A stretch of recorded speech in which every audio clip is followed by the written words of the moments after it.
बिस्मिल्लाहिर्रहमानिर्रहीम। अस्सलाम वालेकुम नाज़रीन, आप यूट्यूब चैनल देख रहे हैं। मैं इमरान ख़ान हूँ। सबसे पहले तो आपको मुफ्ती तकी उस्मानी साहब का एक स्टेटमेंट मैं सुना देता हूँ, ताकि ये जो शिया सुन्नी वाला फसाद एक पाकिस्तान में लगाया हुआ है लोगों ने, और वो बार बार ये कहते हैं जनाब कि ये शिया और ये सुन्नी है और ईरान जो है वो एक शिया मुल्क है और सुन्नी मुल्कों के साथ जाना चाहिए।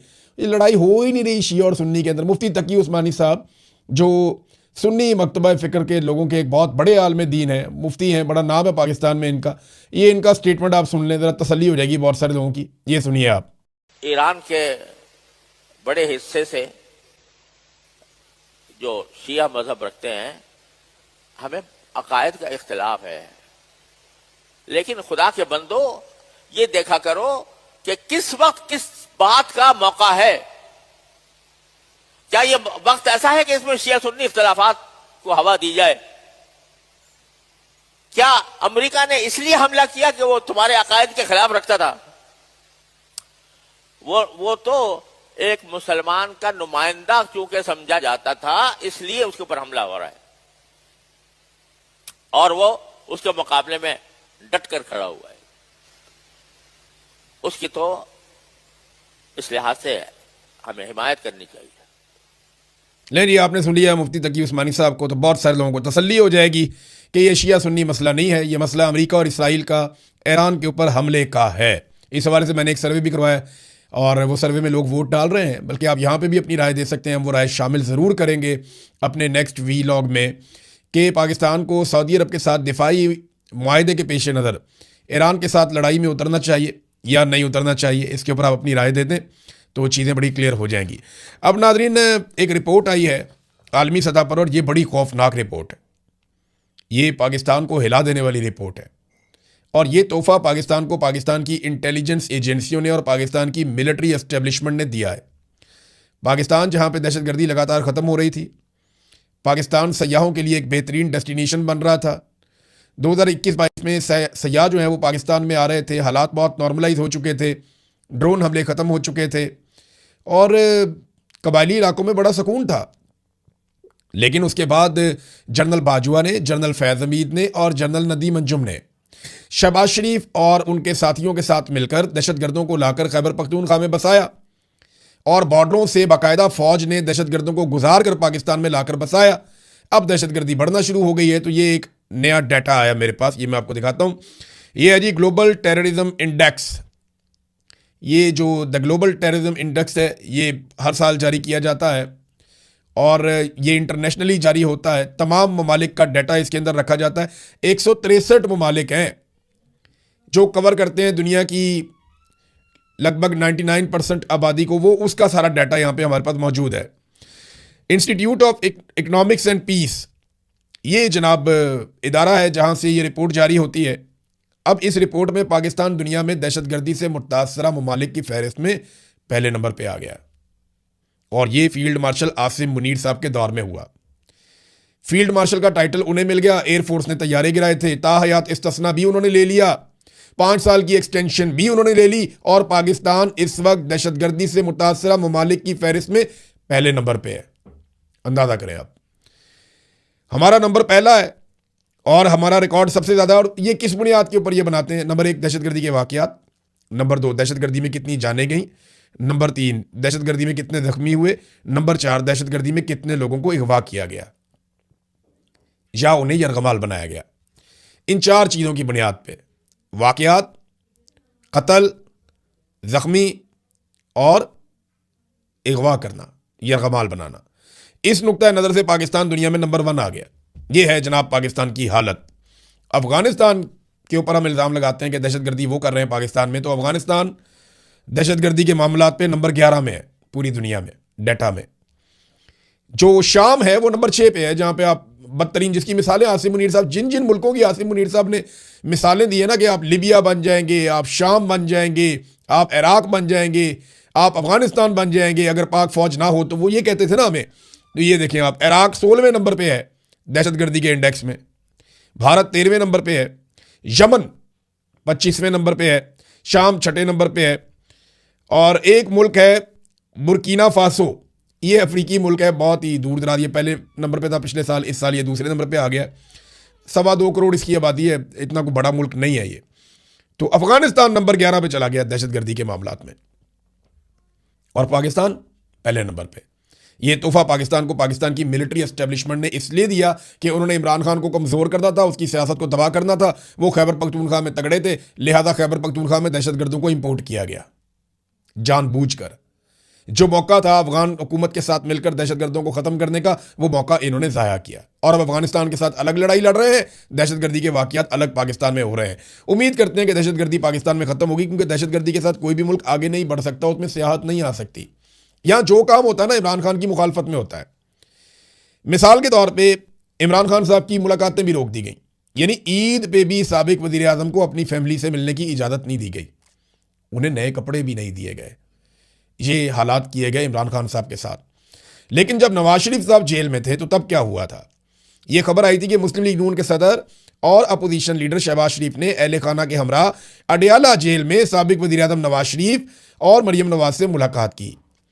नवाज शरीफ की वालदा, हमजा शहबाज, सलमान शहबाज, ख़ानदान के दीगर अफराद और स्टाफ के लोग भी इस मुलाकात में मौजूद थे, यानी मुलाजिम शलाजिम भी सारे गए हुए थे। शरीफ खानदान ने ईद पर नवाज शरीफ और मरियम नवाज से जेल में मुलाकात की दरख्वास्त की थी। वहाँ पे जनाब बेहतरीन इनको खाने शाने भी दिए गए, वहाँ इनको फैसिलिटेट किया गया। पंजाब हुकूमत ने इसके लिए स्पेशल इंतजाम करके इजाज़त भी दी थी। मुलाकात का दिन जुमेरात का होता है, लेकिन इसके बावजूद ईद वाले दिन छुट्टी के बावजूद मुलाकात की खसूसी इजाज़त दी गई। अंदाज़ा करें आप। और आज ईमान मज़ारी को मुलाकात की इजाज़त नहीं है। आज सनम जावेद और फलक जावेद के साथ भी यही हो रहा है।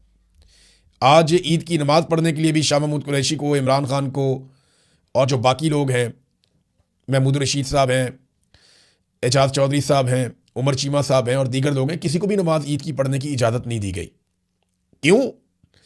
क्योंकि इमरान खान साहब की मुखालफत में ये सारा काम किया जा रहा है पाकिस्तान में, और ये मिलिट्री एस्टेब्लिशमेंट कर रही है, कोई और नहीं कर रहा।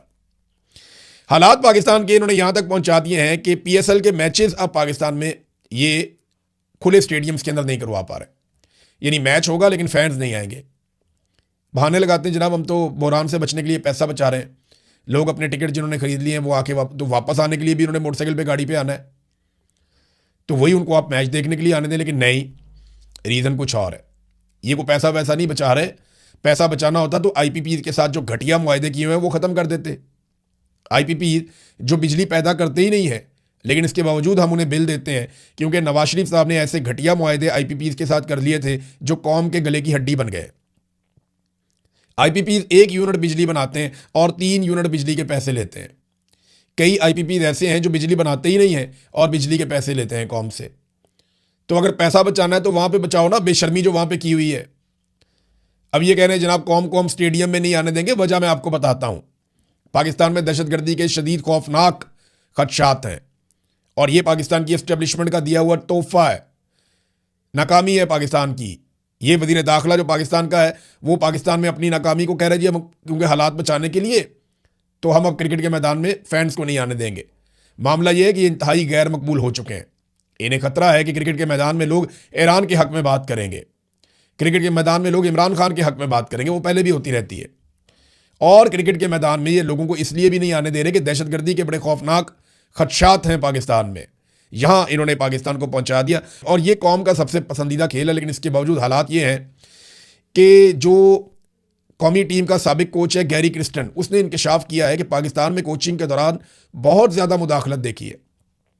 पाकिस्तानी टीम के साथ काम के दौरान बाहर से गैर मामूली मुदाखलत और बैरूनी दबाव ने मेरे लिए हालात को खासा मुश्किल बना दिया था। कोच के लिए उस वक्त मौसर अंदाज में काम करना दुश्वार हो जाता है जब बाहर से मुसलसल शोर और दबाव मौजूद हो। यानी इधर हर किसी को अपना बेटा, अपना भतीजा, अपना रिश्तेदार, अपना दामाद उसको क्रिकेट खिलानी है, और इस चक्कर के अंदर सारे रल के पाकिस्तानी टीम का बेड़ा गर्क कर चुके हैं। यानी मेरा दामाद है, उसको कैप्टन बना दो, उसको ये करवा दो, उसको वो करवा दो। भाई जो खेलेगा मेरिट के ऊपर वही बनेगा ना। इंडिया ने मेरिट पे खिलाया, देखो बार बार वर्ल्ड कप जीतता है वो। आप अपने रिश्तेदारों को बीच में दबाते हैं बूट पॉलिश कर करके। तो इसकी वजह से फिर पाकिस्तान क्रिकेट का जो है वो बेड़ा गर्क हुआ है। और ये अब कहते हैं जनाब कि हम पेट्रोल बचा रहे हैं, तो बहरान से बच रहे हैं। तो इन्होंने अगर बचत करनी होती ना तो ये तैयारे ना खरीदते 11-11 अरब के, और उन तैयारों पे यूरोप की सैरें हो रही हैं। कोई इन्वाइस नहीं दिखाई कि वहाँ पे ये कोई काम करने के लिए तैयारा गया था। बहरहाल इंटरनेशनल न्यूज़ की तरफ चलते हैं नादरीन। जो अहम तरीन खबरें हैं वो आपके साथ शेयर करते हैं। नादरीन, अल जज़ीरा इंग्लिश के मुताबिक इसराइली वज़ीर आज़म नेतन्याहू ने दुनिया के तमाम लीडरों से मुतालबा किया है, ख़ास तौर पे यूरोप के लीडर से, कि वो ईरान के खिलाफ अमेरिका और इसराइल की जंग में शामिल हो जाएं। अब देखें, नेतन्याहू ने मुतालबा किया है तो पाकिस्तान को फैसला तो करना पड़ेगा कि पाकिस्तान को नेतन्याहू की लड़ाई में जाना है या नहीं जाना। और पाकिस्तान के जो फील्ड मार्शल हैं वो तो ये कह चुके हैं, और वैसे भी पाकिस्तान बोर्ड ऑफ पीस में इसराइल के साथ एक इल्हाक में बैठा हुआ है और बोर्ड ऑफ पीस के फैसलों के अंदर पाकिस्तान शामिल है, जो फ़लस्तीनी रियासत की बात नहीं करते बल्कि इसराइल की हिफाजत की बात करते हैं। बहरहाल उन्होंने कहा जी कि ईरान के खिलाफ सारे लीडर, सारे ममालिक मिलकर अमेरिका और इसराइल की जंग में शामिल हो जाएं। ये जो एक अराद में एक हमला किया ईरान ने, बड़ा खौफनाक हमला किया, उसमें बहुत बड़ी तादाद में इसराइली जो हैं उनके बारे में बताया जा रहा है कि शायद मारे गए, लेकिन कन्फर्मेशन कोई नहीं दे रहा। हाँ, ज़ख्मियों की तादाद कोई 100 से ज़ायद बताई जा रही है अब तक, क्योंकि इसराइल अपने नुकसान को छुपाता भी है। तो हमले की जगह से बात करते हुए नेतन्याहू ने कहा कि ईरान शहरियों को निशाना बना रहा है, जबकि उसके पास यूरोप तक हमला करने के भी हथियार मौजूद हैं। यानी यूरोप को भी डरा रहे हैं कि ये हथियार आप तक भी पहुंच सकते हैं ईरान के, उसके पास ये कैपेसिटी है, वो मार सकता है आपको। वो 4000 मील वाला मैंने आपको बताया था ना मिसाइल, ईरान ने कहा जी हमारा तो नहीं है, वो किसी ने चक्कर चलाया, फॉल्स फ्लैग किया है यूरोप को डराने के लिए। अब कुछ दिन पहले तक ये नेतन्याहू और डोनाल्ड ट्रंप क्या कह रहे थे कि ईरान नाकाम हो गया, उसके सारे हथियार हमने तबाह कर दिए, ख़त्म कर दिए, और बिल्कुल 8% रह गए हैं, वो भी 1-2 दिन में, चंद दिन में ख़त्म हो जाएंगे। चंद दिन पहले तक ये कह रहे थे कि ईरान जंग हार चुका है और अब ईरान मुज़ाकरात की भीख मांग रहा है। थोड़े दिनों पहले तक ये बातें कर रहे थे ना, लेकिन अब हालात ये पैदा हो गए हैं कि उसी ईरान के खिलाफ ये दुनिया को कह रहे हैं कि हमारे साथ मिलकर उसी ईरान के खिलाफ लड़ो। और हालात ये हैं कि स्विट्ज़रलैंड ने अमेरिका को असले की बरामदात रोक दी हैं अपने आप को गैर जानिबदार रखने के लिए। नेटो के फौजी इराक से धड़ाधड़ निकल रहे हैं और वो कह रहे हैं जी हम इस लड़ाई का हिस्सा नहीं बनना चाहते। ईरानी फौज ये बात कर रही थी और उन्होंने बाकायदा इसका क्लिप बना के वायरल भी किया हुआ है। उन्होंने यूरोप को ये ऑफर करवाई कि अगर अमेरिका ग्रीनलैंड में कब्जा करने आता है और आपसे नहीं रोका जाता तो आप हमें बताइएगा, हम अमेरिका को रोकेंगे। अब आबने हुर्मत पे जो अमेरिका की दुर्गत बनी है, उसके बाद तो ईरान का ये दावा करना बनता भी है। अमेरिका ने जो 48 घंटे का अल्टीमेटम दिया हुआ है उसमें से भी कोई 12-14 घंटे अब गुजर गए हैं, और बाकी जितने घंटे बचे हैं उनके बाद क्या सूरत हाल होगी इसके बारे में हम कुछ कह नहीं सकते। अमेरिका को कितने इत्तेहादी मिलेंगे, बहरहाल नुकसान तो उनका लगातार हो रहा है। एक और अमेरिकी F-15 तैयारा भी निशाना बन गया, उसकी वीडियो भी जारी की है बाकायदा ईरान ने। आबनाए हुर्मस के नज़दीक ये आया था और इसकी वीडियो जारी की गई कि इसको निशाना बनाया गया है। दूसरी जानिब ईरान ने 2 किस्म के स्टेटमेंट दिए हैं। एक, उनके सदर ने स्टेटमेंट दिया है कि हमारा किसी भी बरादर मुल्क से कोई तनाज़ा नहीं है, और ईद के ऊपर उन्होंने ये पैगाम दिया कि सहूनी रियासत हमारी इख्तलाफात का फ़ायदा उठाना चाह रही है, हमें इससे बचना चाहिए। जबकि इराक़ची ने कहा कि ये जंग हम पर मुसल्लत की गई है, हम तो ये जंग लड़ना ही नहीं चाहते थे, लेकिन ज़बरदस्ती हमारे ऊपर ये जंग मुसल्लत की गई है। अब ईरान ने UAE को एक बड़ी खौफनाक धमकी लगाई है। ये UAE को वार्निंग जारी की है कि अगर अपनी सरजमीन से ईरान पर हमलों की इजाज़त जारी रखी तो आपको तबाहकुन हमलों का सामना करना पड़ेगा। हमने पहले भी कहा था और अमली तौर पर साबित भी किया है, हम अपनी ज़मीन और कौमी खुदमुख्तारी के खिलाफ होने वाली किसी भी जारियत का मुंह तोड़ जवाब देंगे। UAE को मुतनब्बा करते हुए उन्होंने कहा कि जी खलीज फारस में वाक़े ईरानी जज़ायर अबू मूसा और तनब बुजुर्ग की जानिब अगर UAE के इलाकों से कोई कार्रवाई हुई, कोई जारियत हुई, तो ईरानी मुसल्लह अफवाज रियासुल खैमा की रियासत को बराह रास्त तबाहकुन हमलों के निशाने पर रखेगी। अब ये रियासुल खैमा जो है ना, ये याद रखिएगा, ये UAE का वो इलाका है जो आबनाए हुर्मस के बिल्कुल ऊपर है। अगर आबनाए हुर्मस को अमेरिका ने प्रैक्टिकली आकर खड़े होकर खुलवाना है ना, तो वो इस जगह पे उन्हें आना पड़ेगा। सामने वाली साइड पे ईरान है, इस तरफ फिर अमेरिका आएगा, यहाँ से ये एक दूसरे को मिसाइल मारेंगे, तो इस तरह से ये आबनाए हुर्मस पे कंट्रोल करने की कोशिश करेंगे, क्योंकि एक तरफ ये एरिया है रासुल खैमा का, तो उसके बारे में तंबीह जारी की है। और रासुल खैमा में लोगों की एक इवैक्यूएशन भी हो रही है, ये भी मुझे वहाँ से कुछ लोगों ने इतला दी है। लेकिन क्योंकि देखें खौफ फैल जाता है, तो जब तक तस्दीक ना हो जाए मुकम्मल तौर पर, कोई बैनुल-अक़वामी सतह पे खबर ना आ जाए, तब तक हम उससे गुरेज करते हैं।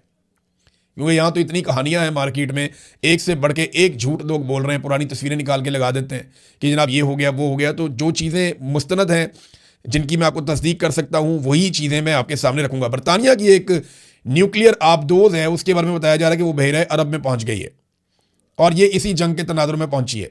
ये न्यूक्लियर हमला करने की कैपेसिटी रखती है, ये एक बहुत बड़ी डेटरेंस है बरतानिया की जो यहाँ पे पहुंची है, लेकिन बरतानिया ने खुद तो ये कहा कि वो किसी भी लड़ाई का हिस्सा नहीं बनना चाहते। शुमाली कोरिया का इस मरतबा कॉन्फिडेंस बहुत ज़्यादा है, पहले ऐसे नहीं था।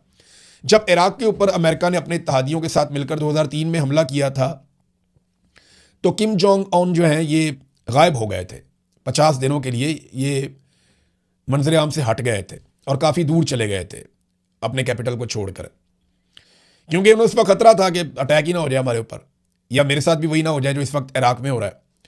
तो इन्होंने फिर बड़ी मेहनत करके 2006 में पहला एटमी तजर्बा कर लिया। 2017 तक शुमाली कोरिया ने को 5 मजीद एटमी तजर्बे कर लिए। 2006 में किए, 2009 में किए, फिर 2017 तक ये करते रहे, तो इन्होंने काफ़ी एटमी तजर्बे कर लिए। अब 2 चीज़ें ऐसी हैं शुमाली कोरिया के पास जो उनको बहुत एतमाद देती हैं। उनका सदर कहीं भी नहीं जा रहा, वो मज़े से बैठा हुआ है और वो धमकी भी लगाता है और वो अपनी मर्जी का स्टेटमेंट भी देता है। उसने अमेरिका को जारह करार दिया है इस लड़ाई में, इसराइल के खिलाफ बोला, उसे फिक्र ही नहीं है। वजह यह है कि अब उसके बाद 2 चीज़ें हैं। नंबर 1, उसके बाद वो मिसाइल टेक्नोलॉजी है मुबैना तौर पे जो अलग अलग बड़े आदमों में जाके अटैक कर सकती है, और उसके बाद 50 एटमी वॉर हेड्स हैं। यानी एक तो वो अमेरिका तक ले जाके अपने मिसाइलों को अटैक कर सकता है, उसकी मिसाइलों की रेंज बहुत लंबी है, और दूसरा उसके बाद 50 एटमी वॉर हेड्स हैं और 40 मजीद वो बना सकता है। जो आलमी रिपोर्टें हैं, IAEA की जो रिपोर्ट है वो यही कहती है कि इसके पास 50 एटम बम हैं और ये वॉर हेड्स हैं और ये मजीद 40 बना सकता है जब इसको ज़रूरत पड़ेगी। नाज़रीन, अमेरिका और ईरान का नुकसान कितना हुआ देखिए ना, ये मुकाबला तो अमेरिका, इसराइल और ईरान के बीच में है। तो जानी नुकसान की अगर हम बात करें तो ज़मीन आसमान का फ़र्क है। ईरान का जानी नुकसान 10 गुना से भी ज़्यादा है जो अमेरिका और इसराइल का हुआ, बल्कि आप 20 गुना से भी ज़्यादा समझें। इंफ्रास्ट्रक्चर का नुकसान भी ऐसे ही है।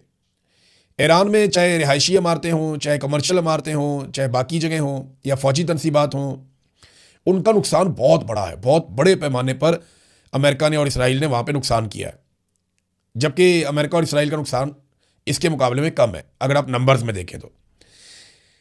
माली नुकसान अमेरिका का और इसराइल का ज़्यादा हुआ है, क्योंकि ईरान जो हथियार इस्तेमाल करता है वो खुद बनाता है और बहुत सस्ते बनाता है, जबकि अमेरिका और इसराइल जो हथियार इस्तेमाल कर रहे हैं वो बहुत महंगी तरीन कंपनियां वो हथियार बनाकर इन्हें दे रही हैं, तो वो बहुत महंगे हैं।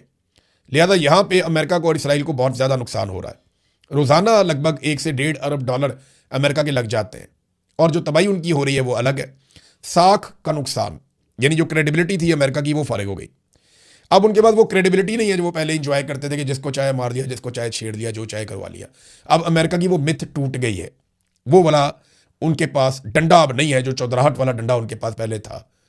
यानी अब लोग चाइना की तरफ देखते हैं, लोग सोचते हैं अगर रशिया के साथ अमेरिका लड़ पड़ता तो उसके साथ क्या होता। तो अमेरिकन हथियारों ने और अमेरिकन फौज की स्ट्रेटेजी ने कोई दुनिया को मुतासिर नहीं किया। अमेरिकी पोप ने भी जंगबंदी की अपील कर दी है। अमेरिकन पोप लियो ने यह अपील की है कि आम अफराद इस जंग की भेंट चढ़ रहे हैं, लिहाजा मेरी अपील है और मैं दोबारा भी अपील करता हूं कि इस जंग को फौरी तौर पे बंद किया जाए। अमेरिका के साबिक सेक्रेटरी दिफा हैं और CIA के साबिक डायरेक्टर हैं लियोन पेंटा। ये बड़े मशहूर आदमी है अमेरिका के, आप लोग इन्हें जानते होंगे, जो लोग खबरें पढ़ते हैं उनको पता है कितना अहम आदमी था। उसने कहा है कि ईरान के साथ 3 हफ्तों से जारी जंग के बाद सदर डोनाल्ड ट्रंप आगे कुआं और पीछे खाई वाली सूरत में फंस चुके हैं। सदर के पास निकलने का कोई तरीका नहीं है। अमेरिका के अंदर बैठ के तजियाकार कह रहे हैं कि अगर ईरान, इसराइल और अरब ममालिक के सिर्फ पानी को ट्रीट करने वाले या पानी का ट्रीटमेंट करने वाले जो प्लांट्स हैं उनको निशाना बनाए तो ये घुटनों पे आ जाएंगे और कुछ करना नहीं पड़ेगा। तो ईरान के पास बहुत सारे ऐसे टारगेट्स हैं जिनको वो हिट कर सकता है, लेकिन वो अभी तक सब्र का मुजाहरा कर रहा है। लेट्स सी आने वाले दिनों में क्या होता है। लेकिन पाकिस्तान अगर इस लड़ाई में उतरता है तो पाकिस्तान के अंदर एक अजीब ही जंग लग जाएगी। पाकिस्तान के अंदर इतना शदीद रद्द-ए-अमल कभी नहीं आया होगा और पाकिस्तान की फौज एक ऐसी लड़ाई में खुदा न खास्ता चली जाएगी जिस लड़ाई को पाकिस्तानी कौम की बिल्कुल सपोर्ट हासिल नहीं होगी। ये बात जो मैंने शुरू में आपको सुनवाया, एक स्टेटमेंट मुफ्ती तकी उस्मानी साहब का, वहां से भी क्लियर हो जानी चाहिए। अब तक के लिए इतना ही। अपना ख्याल रखिएगा, अपने इस चैनल का भी। अल्लाह हाफ़िज़।